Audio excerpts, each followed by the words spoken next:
said, staying on the scene, yeah. Giving up all around me, bases full of pain. Good afternoon, ladies and gentlemen. This is Locals on the Map, here live at the Capitol. Day 6, occupying Governor Rick Scott's office. Hashtag Takeover Florida. Here's a little footage. The weekend went great, so things kind of wrapped up for the first week Friday night, where prior to doors closing at 5 p.m., we had a really great turnout of folks from around the state and even around the country, where I would estimate between 110 and 120 people came in. We kind of had a big rally and surrounded the Capitol emblem right in the middle, and folks kind of got out and told their story of selves and really what this moment meant for them. So coming out of that, we went into our mass meetings. So one of the ways we're trying to keep this going and really have a space for people to step up as leaders is to have these mass meetings. So that allows folks to join different committees to ensure that certain tasks are getting fulfilled here at the site of the Dream Inn, as we like to call it. So examples would be, we have an occupation committee who make sure we have workshops for when we're occupying Rick Scott's office, logistics team to make sure that all logistics are being met and things of that nature.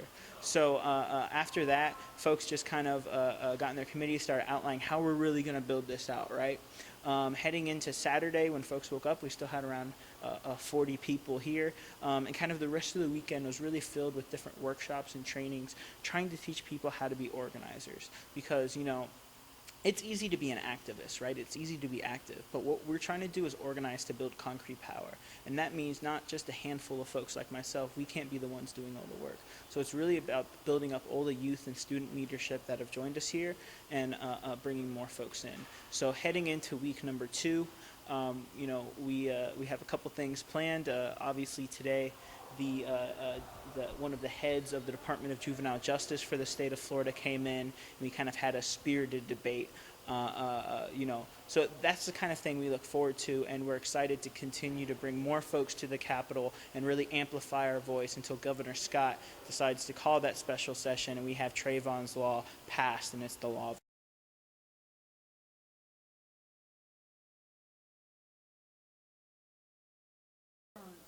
That you have and that are trying every single day to stop it, because I have a track record of trying to stop this, and I am sitting here because I want to listen and I want to learn and I want to see what we can do to make this system better and to stop the type of things that you're talking about. I feel just as strongly as you.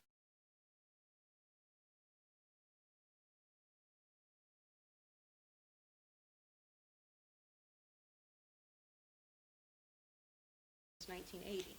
However, what's the death rate on what those other kids that aren't accounted for? Are you accounting those same kids with the arrests, or are you just keeping them separate? I don't have any information on the.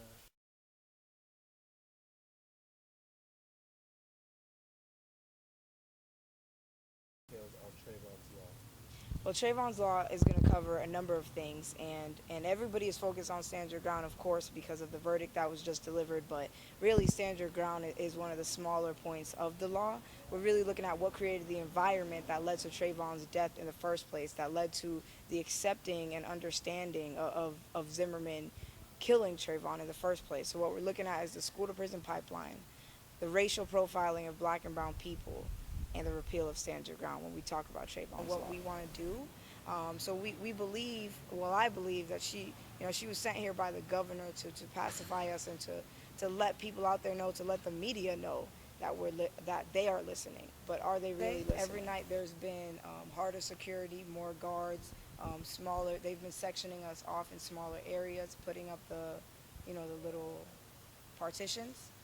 So by Friday, by the time Friday came around 3-4 p.m., 1 to 2 hours before the doors were closing, they actually stopped letting people bring in sleeping bags. So like people were bringing in their blankets and their pillows, but they wouldn't let people bring in donations. Like the people who were bringing in support, who were bringing these things in mass, they were turning them away. There was an opportunity during legislative session to sort of support bills that would really address and is all that we're talking about. Whether it be diversion for first-time misdemeanors or SB 2112. I mean, there's a number of instances, and I'm trying to understand, why it was a position of your department not to take a stance in favor of it, because that would have greatly aided our efforts, the Green Defenders' efforts, in passing this legislation if we had the support of the Department of Juvenile Justice. Well, with regard to the civil citation, that was passed 2 years ago.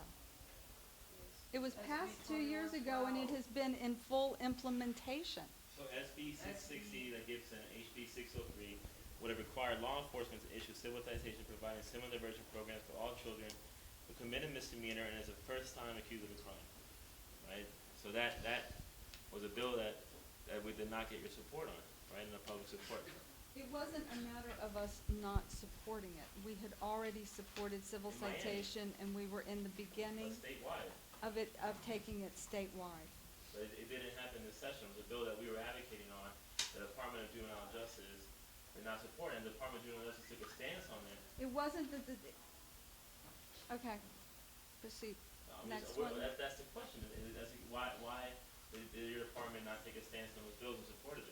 Because we've explained that there are two branches. These were legislative proposals, Correct.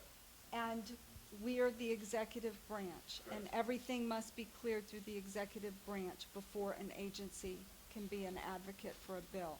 So the governor did not The- support the passing of these The bills. governor, this was a governor's bill 2 years ago, civil citation.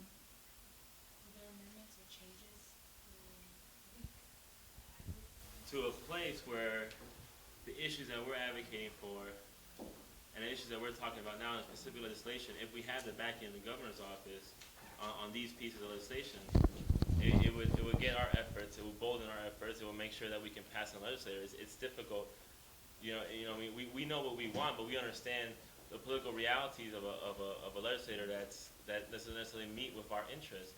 I know your work. I know how much you care about these issues. I've seen how passionate you are about it. No one is questioning that here. People are trying to understand where you're coming from. A lot of these youth and these young people are trying to understand where you're coming from. But that's clear to all of us here. What we're trying to understand is how can we sync what is being said, what your passion is, what our issues are, with the political will of the executive branch and the executive office. And what is it going to take? No, we don't believe that civil citations, we believe that civil citations is a Band-Aid solution, and we are pushing for restorative justice and for alternatives to civil citations that will address racial profiling and other. We need a certain class of people that are in the system and to be disintegrated by the system to do the jobs that nobody else wants to do. If you look at that as the conceptualization of government and the realization that that is the government that we live under, where are we? We've devolved. We're not a civilization anymore. We're a prison state. It was folks sleeping on the cold, hard marble floors. Kind of get used to it, I guess, after a couple days. But yeah, that's what was going on. And unfortunately, we couldn't bring in sleeping bags, so folks have to sleep on just blankets or. Try talking about it. I got the big one around. And when I roll with the punches, I got